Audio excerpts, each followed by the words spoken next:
What's up everyone, it's Matt Rosick, and this will be an unboxing and a review video with two busts I just received from Goodfellas Resin and Angelo Valletta.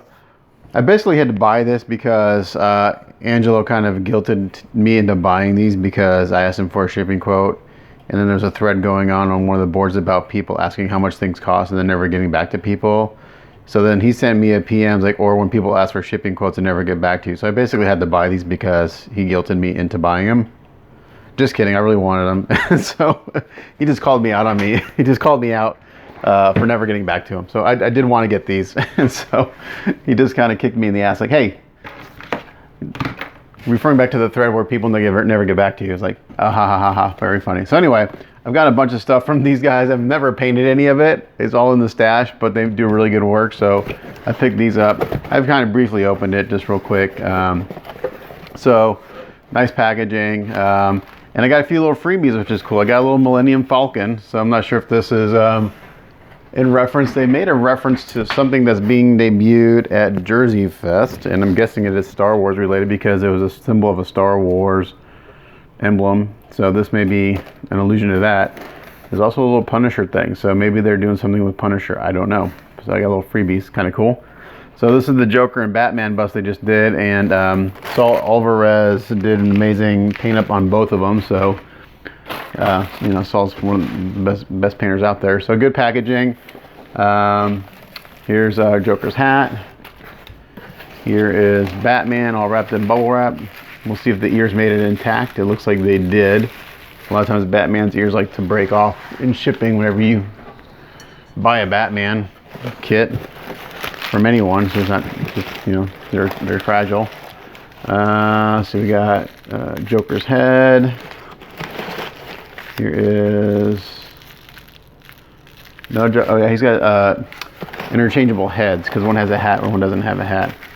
Here is one of the bases. Here's the other base. Another part of a base. Thanks Goodfellas Resin. So they signed it. Nice. I like when people sign their stuff, whether it's from the artist or whatever. So if you ever get anything ever painted from me, I always put a label, or if it's like if it's a you know, if it's a kit that already has a label on the bottom of it, or if it's a kit that doesn't have a label, I had some labels made of my logo, and it just says Matt's Models Customs. I sign the label and date it. That way, it's just kind of me signing my work. And Troy McDivitt is notorious for not signing his work, and I always get on him for that. It's like, dude, sign your work, because you need to give yourself credit. You know, you put a lot of time into this stuff. So good packaging, as always. Let's open this up and see how this stuff looks. I'm not anticipating any surprises because, like I said, I've got a bunch of this stuff. I just have to paint it. Have yet to paint any of it. So let's see what we got here.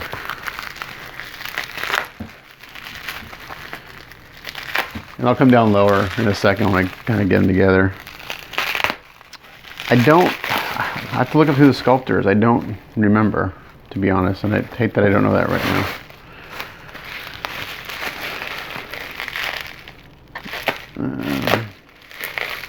And I can't look on my phone because I'm using my phone to record. So these are a good size. Say third scale, quarter scale.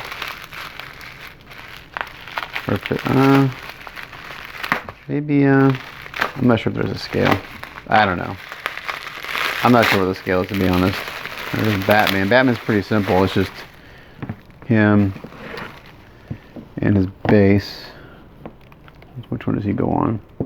Oh, Batman goes there. Okay. I think, yeah, got the keys in.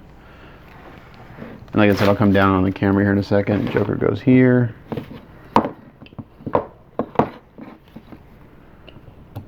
There he goes. Does it only fit one way?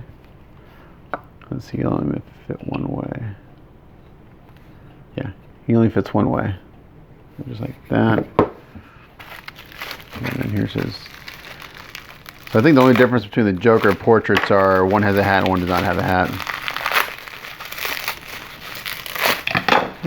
There they go, flying across the table. So these will go on my I have a bunch of my favorite kind of sculpts, even though they're not painted, in my display case because I just like looking at them. Sometimes I just like looking at the sculpts, whether it's painted or not. All right, there's the Joker without the hat, and then here's the other one with the hat.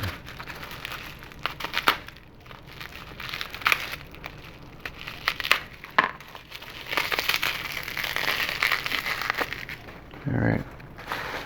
Yeah, and I don't remember what the price on this was, to be honest, but I know that they were very reasonable. So, all right.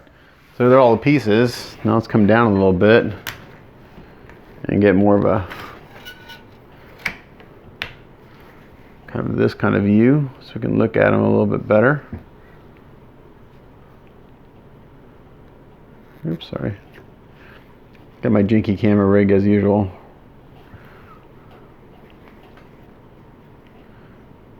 Let's see if I can pan up a little bit. There we go. All right. A cinematographer I am not. Okay, so let's look at Batman first. Great piece, real simple. Again, just a base and Batman. Both bases are very similar. You know, it's like a building top. This is real nice. There's no mold line, so it's a one-piece mold. Just dump it in. No seam lines. Good texture. So this is ready to. I can feel there's mold release on it. It's got that kind of slick feel to it. So just a quick bath and some primer, and that's ready to go. Batman himself, great sculpt, fantastic casting. Just an ever slight mold line as to be expected. I mean, it's really minimal. I can barely feel it with my fingers. I really like this sculpt. I don't think Batman is supposed to resemble anyone in particular as far as a character goes, but I just really like it. This is actually a pretty quick paint job. I could probably get this done in a day, and that's super fast for me. Really nicely done. Good size too.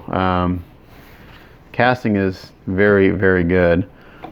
And let's see how it fits on the base. So you put on the base, and there's like no. You can be like ever so super picky, and there's like a slight gap at the bottom, but that's just being like super critical. And I do that on pieces when I'm reviewing. I'm pretty. I look for every little thing to point out, but not much to say. But really nicely done. Good packaging. Ears came intact. Very slight mold line. I don't know who's doing their molding casting, but they do a really good job. There's some nice texture in the cape here. Got the sense of leather. Really nice. Yeah. Some nice detail in the stitching here. Yeah. The only thing I see other than the mold line is I got two little nubs of resin right here in the corner of the mouth. Super easy to clean up. Just come in here with a knife and scrape them off, and those are gone. But yeah, no bubbles that I can see. Really nice. Except for on the base, but on the bottom, but that doesn't count. Okay, so let's put him aside. Oh, let's get a measurement on him.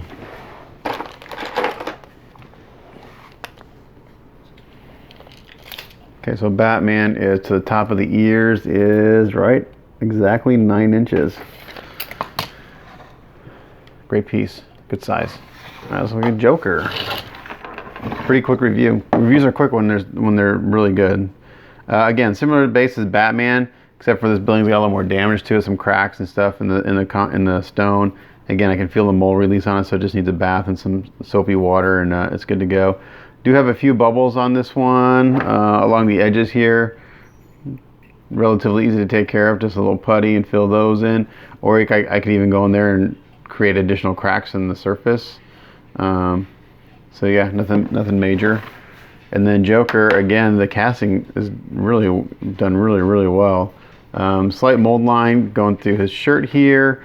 It'll be a little tricky to clean up to not try to mess up this awesome checker pattern that they have going on. This mold line over here, it's basically non-existent until you get to the collar. Over here, it's a little more prevalent, but I think just some really light sanding, so you don't destroy the checker pattern, is crucial to cleaning this up, so you don't lose that pattern.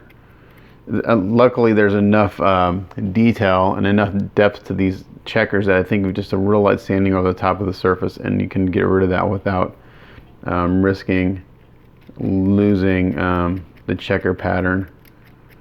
I like the resin they use. It's got some nice weight to it, but it's relatively soft. And contrary to popular belief, soft resin is typically a higher quality resin. I mean, there's no filler in it. Oh, I did notice one thing. His collar's broken right here. So I gotta see that the little pieces in the wrapping somewhere. There it is. All right, so his collar broke, but no big deal. A little bit of glue. It's funny. It's surprising that this collar break, but Batman's ears didn't break. I've gotten so many Batmans with broken ears. It's ridiculous. I just kind of expect it. So when they show up and they're not broken, it's a nice surprise. So a little glue here and just a tiny little bit of putty work, and that's fixed up. It's like a little 5-minute fix. Nothing big. All right, so let's look at the portraits. So the portraits look to be the same. I think they're the same. Yeah, pretty much. This one, for whatever reason, the details look just a hair softer. So I'm guessing these are digital sculpts and then 3D printed and then casted. I'm pretty sure they were 3D sculpts. But I love his face, man. He just looks classic Joker. Let's look at the fit of the head.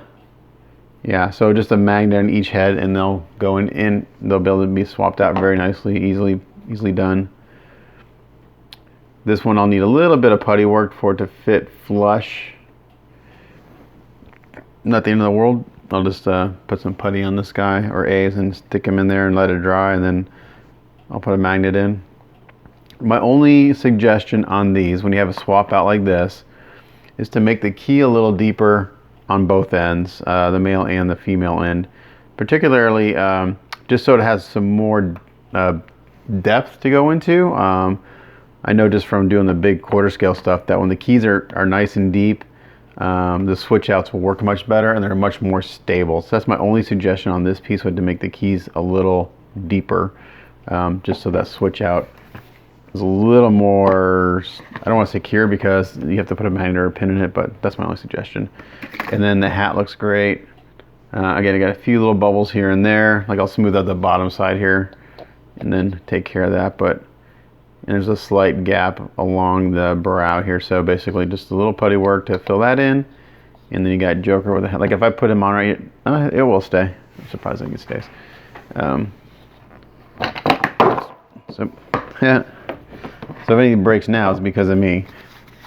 I was gonna try to get a measurement with this hat on. It's slippery. I can feel the mold release. It's pretty slippery. Okay, so Joker with a hat is again just right at 9 inches. They're basically exactly the same height. Kind of like him with the hat. And then we got this guy right here without the hat. I'm assuming he's gonna be a little shorter. Yeah, that one needs a little bit of work to get to fit a little bit better. Without the hat, right about 9.5 inches. So these are a great set of busts, really nice. And I think even the large scale, quarter scale guys who have to have big pieces really would enjoy some of these in their collection. So I may try to get these painted up sooner than later and see if there's any interest in anyone buying them. And if there is, maybe I can buy a few more from Angelo and then paint a few up and sell them. But yeah, really great pieces. Simple, high quality. My only suggestion would be to make the keys a little bit bigger on Joker's neck, just because it's a swap out. Just a little more surface area. I just got to work on that one a little bit. On the one without the hat, it's a little loose. But if the key was deeper, it wouldn't be so loose. So yeah, nicely done. Just a little, minor cleanup on everything. It's really tough. Anything with hair and there's a mold line, that's always kind of a pain to clean up, but it's better than putting the mold line down the middle of the face. So, but they did a good job with hiding the mold line. Other than that, a good caster will put the mold line along the cheek line, behind the ear, and then, across the top of the head. Paul Gill does that with all his stuff. He's a really good molder and caster. He always puts the seam line right behind the ears, and then you have to just deal with it going through the hair, and that's nothing you can do about that. So it is what it is. But there you go. Some amazing Bus from Goodfellas Resin, and thanks to Angelo for making me buy these because they look nice. I'm excited to have them, and hopefully I'll get them painted sooner than later. So, as always, thanks for watching. It's Matt Mrozik. We'll catch you guys later. Bye.